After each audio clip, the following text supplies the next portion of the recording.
Friends, medicine unmask में आपका स्वागत है। आज हमारे साथ जो स्पेशलिस्ट जुड़े हैं डॉक्टर गितेश, आपको पता है क्रिटिकल केयर होप के डायरेक्टर हैं, इंटेंसिव केयर स्पेशलिस्ट हैं।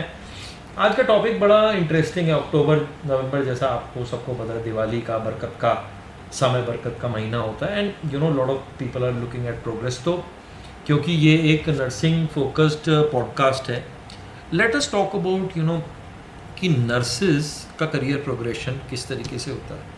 तो डॉक्टर गितेश, हम नर्सेज जब सीनियर हो जाते हैं तो इंचार्ज होते हैं। आज हमारा फोकस रहेगा how can a nurse become an ICU incharge. So the first thing that I want to ask you is that एक आईसीयू के इंचार्ज बनने के लिए क्या नर्स को कोई स्पेशल क्वालिफिकेशन चाहिए, या रूटीन में क्या प्री रिक्विजिट होता है या क्या रिक्वायरमेंट्स होती हैं so that somebody can become a incharge of the ICU. Sir, इसमें सबसे पहले first of all basic qualification एक होनी चाहिए। बीएससी नर्सिंग है, then first 2 years of your training is your domain knowledge. जैसा कि हम जानते हैं क्रिटिकल केयर की वेरियस सब स्पेशलिटीज़ हो गई हैं, so that is domain knowledge. जैसे अगर आप कार्डियक आईसीयू में काम कर रहे हैं तो आपको कार्डियक की पूरी नॉलेज होनी चाहिए कि पेशेंट को कैसे डील करना है, इन्वेजिव डिवाइसेस की केयर कैसे करनी है, so that is domain knowledge. Then moving on, there are certain certifications which are like ACLS आप सर्टिफाइड होने चाहिए, should be certified ACLS provider.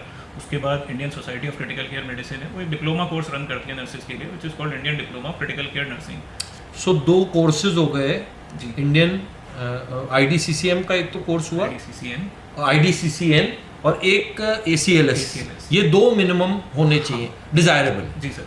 And then there is experience. So first is domain knowledge, certification of your knowledge, and then comes your experience. Experience helps कि हमें manage कैसे करना है पूरी चीज़ को। अब हमें खुद तो काम करना आता है, हमें नॉलेज है पेशेंट पे कैसे केयर डिलीवर करनी है, बट हमें औरों से काम करवाना, उनको लीड करना, सो दैट नीड्स एक्सपीरियंस। तो वो हम पहले इसलिए इंचार्ज बनाने से पहले टीम शिफ्ट इंचार्ज बनाते हैं, आप या टीम लीडर हुए या कुछ उस तरीके से। तो जस्ट ये जानना चाहूँगा, जैसे एक व्यक्ति आईसीयू में, एक नर्स आईसीयू में जाता है, आपको क्या लगता है कि अगर वो सिंसियरली काम करे, उसके अंदर एक बेसिक समय बाद वो टीम लीडर बन सकता है? ऑब्वियसली इट विल वेरी कि कहाँ है, और कितने समय बाद टीम लीडर बनने की सोच सकता है कि मैं ज़्यादा रिस्पॉन्सिबिलिटी लूँ या उस शिफ्ट का इंचार्ज बनूँ, और फिर कितना समय लगता है एक नॉर्मल 10-15, एक 100 बेड में जैसे 10-15 बेड का, 20 बेड का आईसीयू होता है, तो उसका इंचार्ज वो कब तक बन सकता है अंदाजा?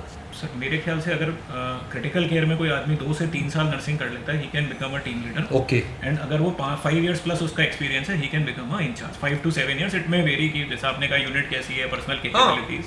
बट ये मतलब आप मान के चलें कि 5-6 साल में आप कर सकते हैं। और मैं जस्ट अपनी तरफ से ऐड करना चाहूँगा कि अगर आप एक आईसीयू नर्स की तरह चालू करते हैं तो जब तक आप एक आईसीयू इंचार्ज तक पहुँचेंगे, आई थिंक आपकी सैलरी में कम से कम 3 गुना इजाफा हो सकता है। तो मतलब आप सोचें कि 5-6-7 साल अगर आप मेहनत कर लें, you can actually triple the amount of salary that you are earning. This is very rough figure, it will depend. So this is what the progress आप कर सकते हैं इन टर्म्स ऑफ इकोनॉमी। सो अब हमने समय की बात कर ली, क्वालिफिकेशन की बात कर ली। ऐसा नहीं है कि GNM नहीं बन सकते, बट BSc डिजायरेबल है आज की तारीख में। द सेकेंड थिंग इज कि जैसा आपने कहा कि अनुभव होना चाहिए, क्या क्या स्किल सेट एक नर्स में होने चाहिए? एक आईसीयू नर्स में आप क्या क्या स्किल सेट चाहेंगे? स्किल्स की बात करें sir, first and foremost is discipline. आपकी पंक्चुअलिटी इंपॉर्टेंट होनी चाहिए, आप सिंसियर होने चाहिए। देन आप में एक डिटेलिंग की एक चीज़ होती है, नर्स का काम बहुत डिटेल का होता है। आप पूरे दिन में अपने 6-8 घंटे की शिफ्ट में 1 या 2 पेशेंट देखते हैं। अगर बहुत क्रिटिकल है तो 1, और नॉर्मल पेशेंट है तो 2 पेशेंट। तो आपकी जो इनडेप्थ है किसी चीज़ को परखने की या समझने की जो आदत होती है, वो एक नर्स में बहुत ज़रूरी है, ताकि कोई भी माइनर से माइनर पेशेंट डिटेल मिस ना हो। तो ये एक हमें हैबिट या क्वालिटी हमें अपने आप में डेवलप करनी पड़ेगी अगर हम नर्सिंग फील्ड में एक्सेल करना चाहते हैं। और सो डिसिप्लिन, देन डिटेल्स को समझने की कोशिश, देन एक होता है पेशेंट एम्पैथी, कि हम जो मरीज़ जिस स्थिति में है उस स्थिति को हम समझें, हम ये अनुभव करें कि हम स्वयं उस स्थिति में, तो उसमें हमारा रिएक्शन क्या होगा, और मरीज़ के उस रिएक्शन को उससे हम समझ के और उसके हिसाब से हम अपना रिस्पॉन्स या हमारा जो भी बिहेवियर है, ऐसी उसके अटेंडेंस से। So that should be compassionate and empathic communication, that is very important for a bed side nurse.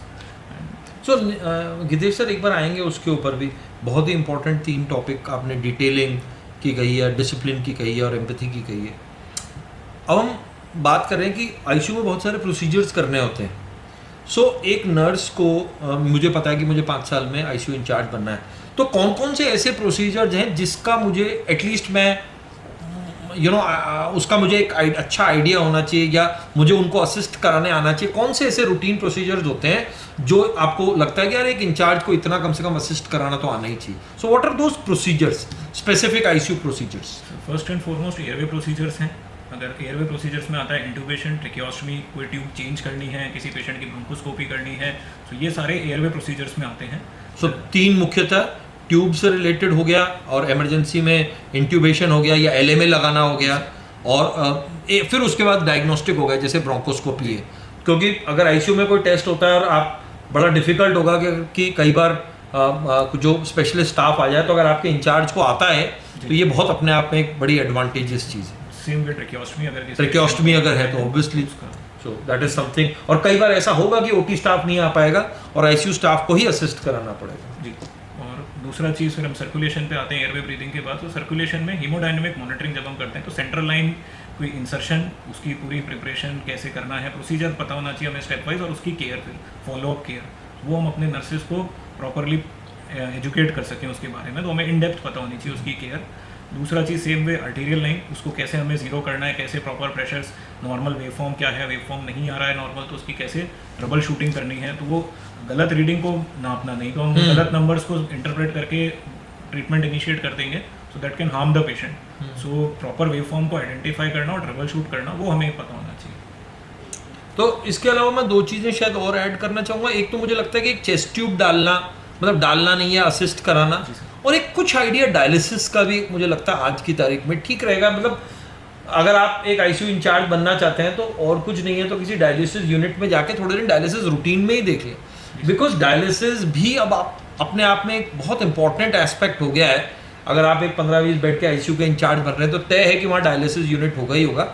At least आपको पता लग जाएगा कि किसी पेशेंट का डायलिसिस या कुछ चल रहा है तो क्या रिक्वायरमेंट्स हो सकती हैं, क्या प्रॉब्लम्स हो सकती हैं।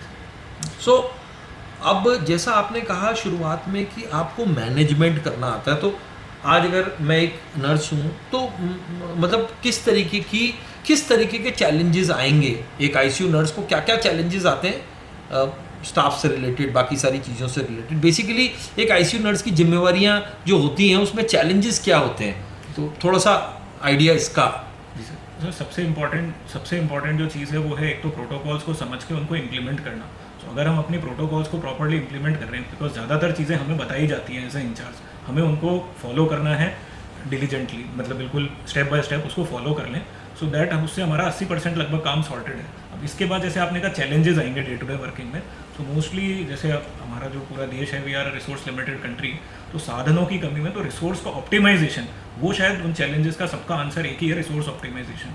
अब वो रिसोर्स स्पेस भी हो सकती है, कुछ जगह आईसीयूज़ में हमें बेड हैं, ऑक्यूपेंसी ज़्यादा है, मशीनें ज़्यादा लगी हुई हैं, तो resource space optimisation, manpower optimisation, हमारे पास ज़्यादा क्रिटिकल पेशेंट आ गए, किसी ने अचानक छुट्टी ले ली, फेस्टिवल आ गया, तो हमें उस हिसाब से रोस्टर्स मैनेज करने हैं, उसमें सीनियर जूनियर्स का डिस्ट्रीब्यूशन हमें देखना है कि पेशेंट केयर इफेक्ट नहीं हो। So this is manpower optimisation.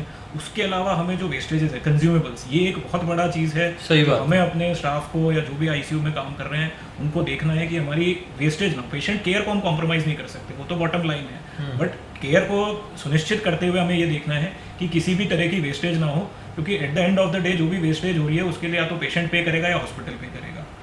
तो हमें वेस्टेजेस को कर्टेल करना है, तो रिसोर्सेज को ऑप्टिमली हम यूटिलाइज कर सकें, ये हमारा 20% ऑफ वर्क है। नहीं, एक्सीलेंट, बहुत अच्छी बात की। और जहाँ तक कई बार ऐसा देखा गया है कि ब्लड बार बार लेना पड़ता है, ब्लड कोएगुलेट हो जाता है, या कोई इंपॉर्टेंट टेस्ट होता है उसकी जो रिपोर्ट्स हैं वो समय पे नहीं आती है, रिपोर्ट्स इधर उधर हो जाती हैं, मेडिकेशंस डबल खुल जाती हैं, वेस्ट हो जाती हैं। सो आई थिंक रिसोर्स को मैनेज करना और जैसा मैन पावर को मैनेज करना, मतलब एक अच्छे आईसीयू में हमेशा मैन पावर की शॉर्टेज रहती है कि आज लोग नहीं है, आज जैसा। और एक ये मैंने देखा बहुत इंपॉर्टेंट है कि अगर आप एक अच्छे आईसीयू नर्स बनना चाहते हो तो आपको बायोमेडिकल इक्विपमेंट की देखभाल भी बहुत जरूरी है। हर जगह ऐसा नहीं है कि आपको एक बायोमेडिकल, जैसे मॉनिटर है, मॉनिटर खराब हो गया है, वेंटिलेटर खराब हो गया, वैसे वेंटिलेटर की सेटिंग्स हैं वो भी बहुत इंपॉर्टेंट है। आपको जब तक वेंटिलेटर की सेटिंग पता नहीं होगी तो आप नहीं कर सकते, स्टाफ को ट्रेन नहीं कर सकते। ऐसे ही अगर आप मॉनिटर में छोटी मोटी परेशानियां हैं तो बहुत अच्छे जो आईसीयू इंचार्जेस होते हैं इन सब चीज़ों को अपने आप ही ठीक कर लेते हैं, और इनका प्रिवेंटिव मेंटेनेंस, इनको मेंटेन करना है, साफ कैसे करना है, इनकी रख रखाव कैसे करना है, वो भी एक बड़ा इंपॉर्टेंट एस्पेक्ट है जो कि एक आईसीयू नर्स को इंचार्ज को आना चाहिए। कुछ लोगों को मैंने देखा है कि जिनको सिर्फ पेशेंट केयर ही अच्छी लगती है, उनको बाकी चीजों को मैनेज करना अच्छा नहीं लगता, मगर एक आईसीयू इंचार्ज इन सब चीजों से शायद अलग नहीं अपने आप को कर सकता। तो what is the role of ICU incharge in management? Sir management की तरफ से मुझे लगता है दो चीज़ें बहुत इंपॉर्टेंट हैं। एक तो हमारा क्लिनिकल जो क्वालिटी है वो हम मेंटेन करें, तो उसके जो भी इंडिकेटर्स हैं हम उनको समझें और उनको इंश्योर करें कि वो पूरे हो रहे हैं। उसमें जैसे पेशेंट के लेंथ ऑफ वेंटिलेशन को हम कैसे कम कर सकते हैं, तो उसमें जो भी एस्पेक्ट्स होते हैं उन सबका हम ध्यान रखें, क्योंकि ये क्वालिटी इंडिकेटर्स बहुत लॉन्ग टर्म में एक इंस्टीट्यूट की रेपुटेशन, उसकी एक्रेडिटेशन, इन सब के लिए आगे बहुत इंपॉर्टेंट नींव है ये। जस्ट एक चीज ऐड करूंगा, तो इसके लिए आपको जैसे एक्सेल और डेटा की समझ भी होनी चाहिए। जी।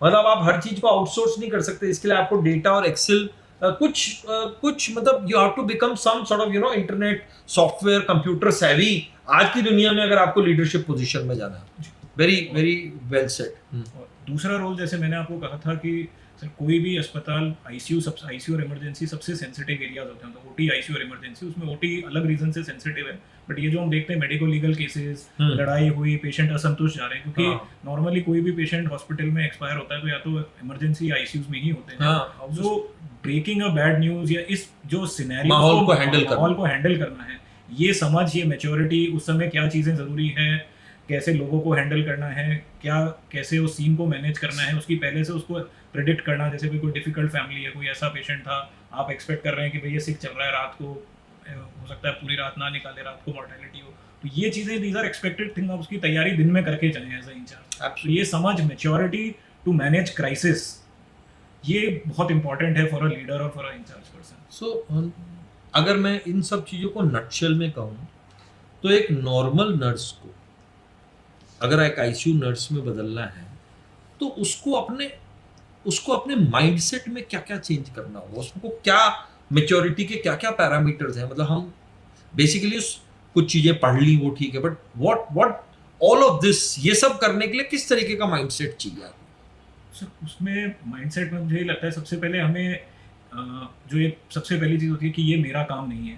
तो एक इंचार्ज या एक लीडर कभी ये नहीं कह सकता ये मेरा काम नहीं है। उसे सबसे पहले ये बोलना पड़ेगा हाँ मैं करता हूँ, जिम्मेवारी का जिम्मेवारी उठानी पड़ेगी, बीड़ा उठाना पड़ेगा। हाँ बीड़ा, आईसीयू में कुछ भी हो जाए, भले ही उस आईसीयू में पंखा नहीं चल रहा हो, एसी नहीं चल रहा हो, पेंट नहीं हो रहा हो, कोई दवाई नहीं आई हो, वो सब आईसीयू इंचार्ज की जिम्मेवारी नंबर 1। दूसरा, एक बार बहुत होता है कि जैसे हम कहते हैं भाई ठीक है मैंने इन्फॉर्म कर दिया, तो मेरी जिम्मेदारी खत्म, अब नहीं हुआ तो मैं नहीं जानता, तो ये नहीं, हमें उसको परसिवरेंस, ये अगर हमें किसी चीज में एक्सेल करना है देन वी हैव टू धक्का लगाते रहना पड़ेगा। जी, तो ये क्वालिटी स्पेशली इंडियन सिस्टम जैसा हमारे यहाँ पिक्चर परफेक्ट सिस्टम्स नहीं है, हम सब जानते हैं, तो ये क्वालिटी हमें अपने आप में डेवलप करनी पड़ेगी कि हम ये चीज़ कर सकें। और तीसरा चीज़ मैं जो कहूँगा कि आईसीयू एक ऐसी जगह है जो पूरे हॉस्पिटल में उसके कनेक्शन हर जगह से जुड़े हुए हैं, surgical department, medical, biomedical, billing, TPA, mortuary, emergency, everything. So you have to build relationships with your counterparts, जो उन एरियाज के इंचार्जेस हैं, you have to have a harmonious relationship with your counter. तो मतलब आप in charge हो गए, इसका मतलब ये नहीं है कि आप अपने आप को कोई शहंशाह समझ रहे हैं। आप you are still dependent to deliver good work, you are still dependent on a lot of other people. I think in 15-20 minute में एक नर्स की आईसीयू इंचार्ज बनने की जर्नी को आपने देखा। I am sure few of you will have a few more questions. We are very happy to answer your questions in the comments, and we look forward to further episodes. Thank you very much, Doctor. Thank you, sir. Thank you.